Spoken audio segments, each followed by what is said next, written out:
Hello everyone, welcome back to another video. I kind of wanted to try doing my own version of a vlog, desk vlog kind of thing. Nothing super fancy, but just kind of like the day in the life of what I do, making art. My desk pretty much gets this messy every day, regardless of if I do art or not. So if I want to sit down and start making something, I pretty much have to clean it. This particular day, I decided to kind of deep clean, but in the process, I have been having this little Poems About You sticker on my desk, and I was like, where am I going to put it? And then I was like, oh, why don't I put it on my Poems About You paint? That's perfect. So then I thought I could put a couple other stickers, a couple small ones. I have like a sticker problem. This first one is by Pipa's art. I absolutely love those little skulls that she made. And then the next little one, I just took one of these small roses from this sticker set that I got from I'm a Wonder. So just putting a couple little stickers on there to make the little palette even cuter. I talk about the Poems About You paint in my last video, my art unboxing. So if you want to learn more about that particular paint, go ahead and check that video out.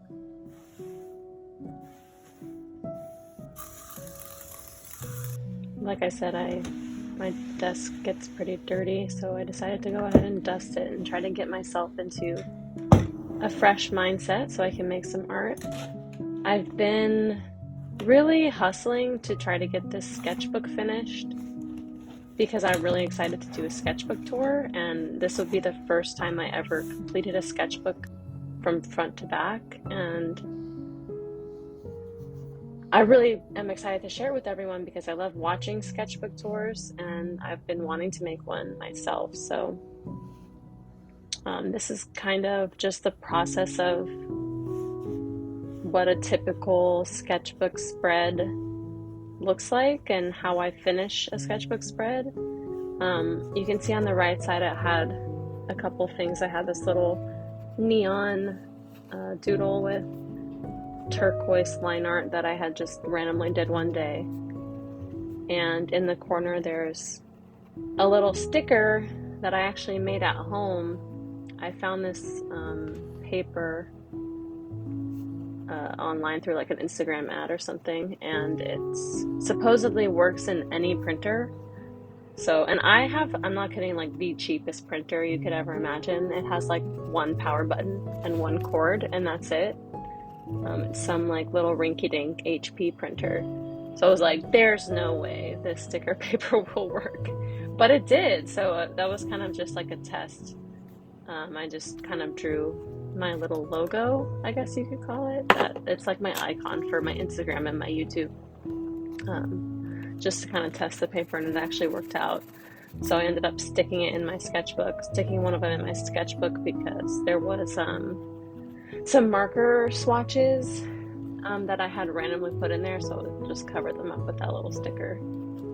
So then on the left side of the spread, I thought I could do something a little bit more finished. Nothing like super fancy or anything, but kind of more of like a complete piece, since I knew the right side of the spread was more like sketchy.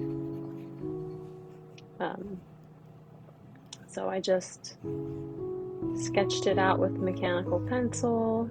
I hadn't drawn hands in a long time, so I thought it would be a good opportunity to practice. But I kind of couldn't figure out the anatomy like beyond just the wrist, so I was like, oh, I have an idea, I'll just draw some random flowers to cover it up.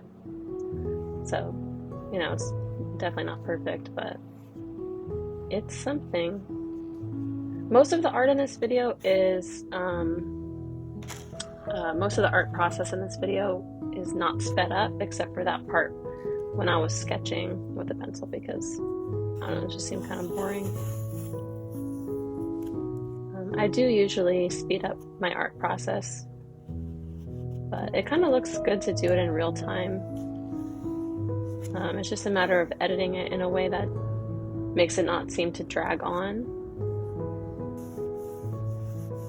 So I taped off a small little border on the top with some washi tape. This is just some cheap washi tape that I got from AliExpress, but it works pretty well.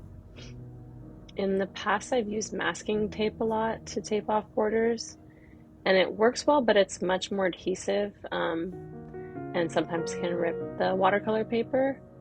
And I'll usually use a blow dryer to heat up the adhesive so it comes off a little smoother, but if I don't feel like doing all that, I just use the washi tape. That works pretty well.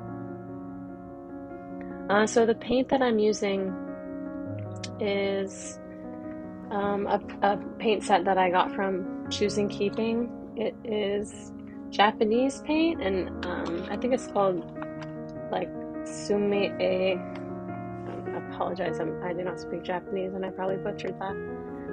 But it's kind of a hybrid between Japanese watercolor paint and ink. So it stains the paper a little bit more like an ink would. And the colors are really rich and dark, which I like a lot. So the one that I'm using on the bottom is just called brownish black. It's a really pretty color, but you can even see like as it dries, and it dries pretty quickly. As it dries, it looks a lot lighter. I shoulda, woulda, coulda, but I wish I had gone in and done like maybe another layer over the top, because when the paint's wet and it's like that rich dark brown, it looks really cool, but it dries way lighter.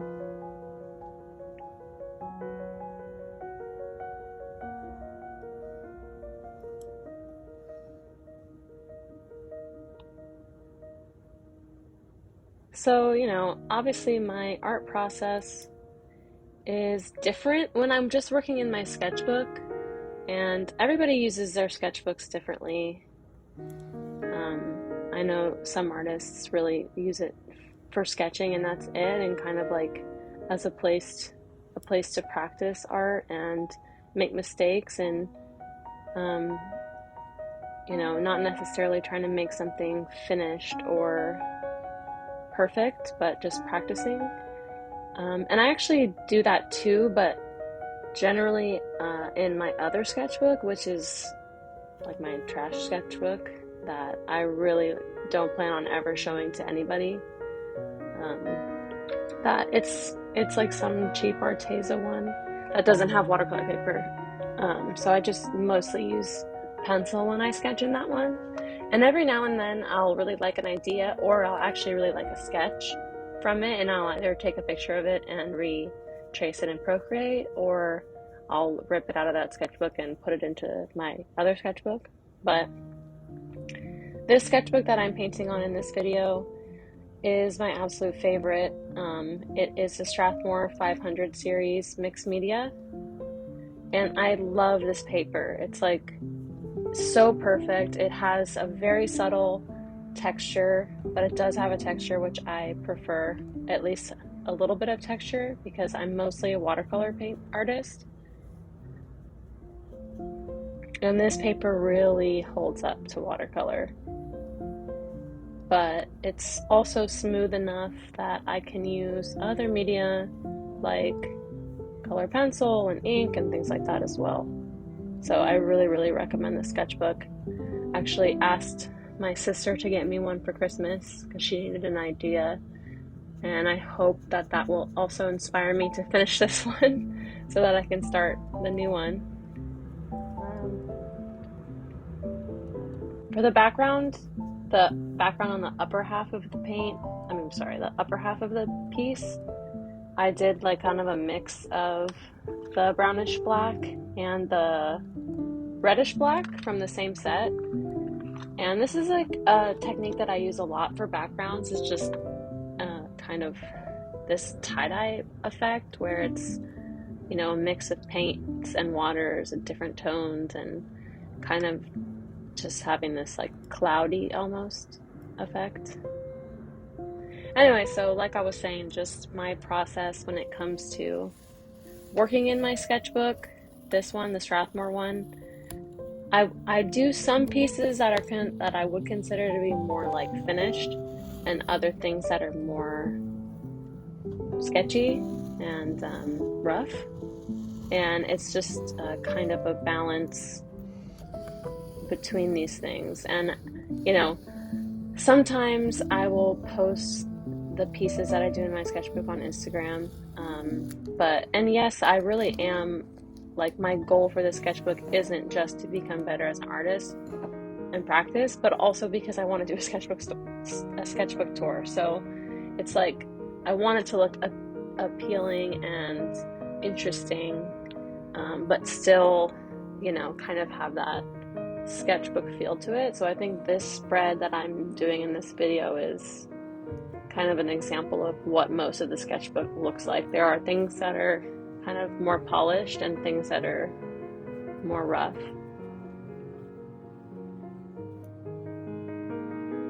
So I had a bunch of leftover paint in my ceramic palette, so I thought I didn't really want to waste it, so I thought I would just use it. On the other side of this spread, and this is something I'll do every now and then because it's really, I really do not like wasting paint. And also it's kind of an easy way to tie in both sides of the sketchbook, both the left side and the right side, because they're going to have these similar color components. So this was the next day. You can see I'm watching Clude's video. She's my favorite artist in the world. I love her. I will just rewatch her YouTube videos over and over again. Absolutely love her. She's a big inspiration with me and my art. I actually got this idea to start selling original paintings, or at least try. I was at Goodwill and I saw they have all these like cheap kind of interesting picture frames, so I just picked out a couple that I like, and every now and then I'll go back to Goodwill and see if there's some cool ones and just use them to put little original art pieces in. And I started putting them up on Etsy. I haven't been putting as much time into it as I wanted, so there's only a handful that I've done, but a girl that I work with actually messaged me on Instagram and asked if she could buy this oval one. And I was like, oh my god, yeah, of course. So she's the first person that I sold an original piece to, and so I was just packing it up for her to bring to work, and I threw in a couple stickers. I did one of the little brown ones that I did on that sticker paper, and then just another one that I sell on my Instagram or on my Etsy. Anyway, so I didn't really know what I was going to do with these flowers, so I kind of, when in doubt, I'll just go in with some black line art. And this pen that I'm using is Micron PN. It has archival ink, it's waterproof. What is the name for this type of nib? Felt? I'm not sure if it's felt. I'm trying to see if it says on here. I don't know. If somebody knows, please comment and let me know what's the difference between this kind of nib, I don't even know if you can see it in the video, and the other one. Like more of a fine liner versus this kind. Somebody help me.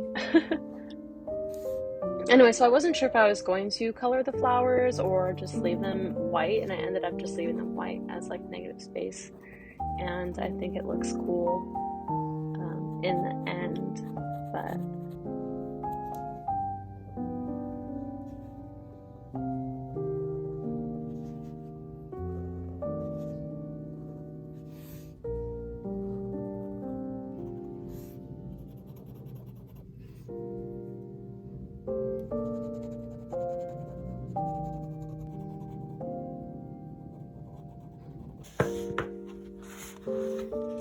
once I lined the floral design, I decided to finally go in with watercolor. So I mixed up a skin tone Just went in with a light wash.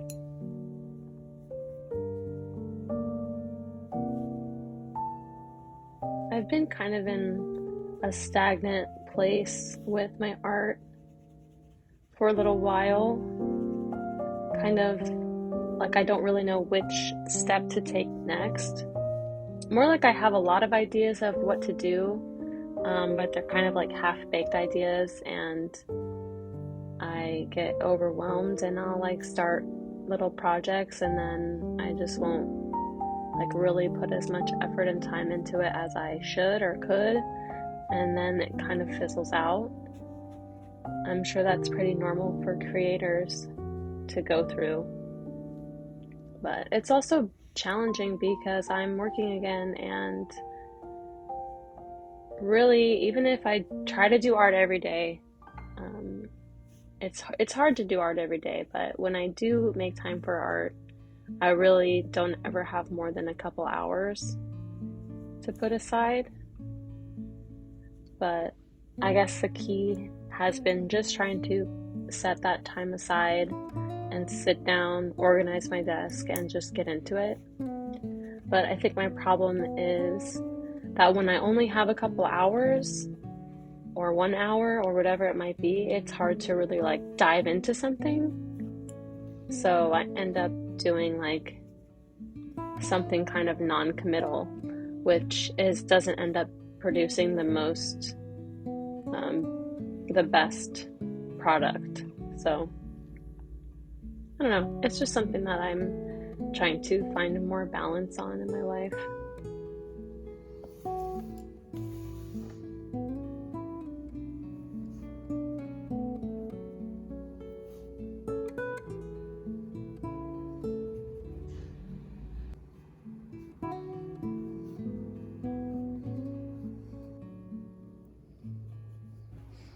So I wanted to do like really deep black for the hair, so I thought I would go in with some ink.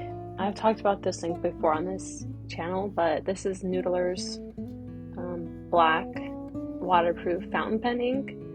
And as soon as I dipped my brush in and started doing the hair, I remembered that I had used this ink before in Inktober last year to do a background, and I realized that it's not the best for washes.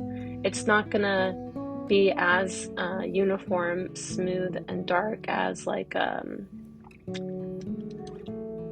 India ink or something like that. It's a little bit more splotchy, or it's not as pure black, but it ended up looking fine. I was pretty happy with it. My favorite part is doing the little flyaway hairs.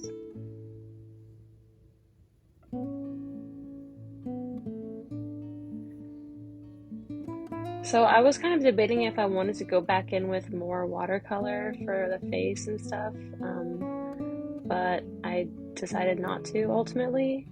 I went in with the same Noodler's ink, and I did some nice bold eyebrows and some big black eye pupil, what are they called? Irises, to make her have these eyes that really stand out.